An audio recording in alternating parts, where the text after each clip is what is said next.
La PDG avait décidé de se faire passer pour une simple assistante pour observer en personne l'employé le plus talentueux de sa boîte. Ce qu'elle vit la laissa sans voix. Il passait sa journée entière à glander. Bizarrement, il s'en fichait complètement. Et ça la rendait folle de rage. Si le meilleur commercial de l'entreprise se comportait comme ça, comment la société n'était-elle pas déjà en ruine? Avant même que sa colère retombe, il l'attira soudain vers lui. Il lui montra les angles morts des caméras et se mit à lui expliquer en détail comment esquiver le travail. Elle bouillait. Non seulement il le faisait lui-même, mais il l'enseignait aux autres. Elle décida, aujourd'hui, elle allait le virer, sans hésitation. Mais quand elle alla chercher des preuves de son incompétence, la réalité lui coupa le souffle. En seulement 2 semaines, ce garçon avait bouclé 18 plans de projet, et chacun d'eux était irréprochable, brillant. Elle ne comprenait plus rien. Comment quelqu'un qui glande toute la journée pouvait produire un travail aussi parfait? Pour comprendre, elle retourna au département commercial. Et là, après le départ de tout le monde, il était encore assis à son bureau. Elle lui demanda s'il restait juste pour profiter d'Internet gratuit. Il la gronda et lui expliqua, sérieux comme un pape, que pour pouvoir glander durablement, il faut d'abord travailler.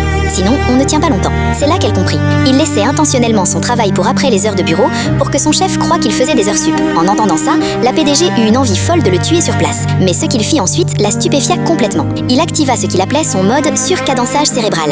Et en 5 minutes, il abattit une journée entière de travail. Elle lui demanda pourquoi il ne classait pas et ne vérifiait pas les fichiers. Il répondit froid, pour 5 000 de salaire, n'attendait pas autant d'efforts. Et il s'en alla. La PDG réagit immédiatement. Elle tripla son salaire, 20 000, et lui fit attribuer un appartement de luxe. Elle pensait qu'avec tous ces avantages, il n'aurait plus d'excuses. Mais le lendemain, il était exactement le même, aussi désinvolte qu'avant, en train d'enseigner de nouvelles techniques pour glander. Abonnez et commentez partie 2 pour la suite.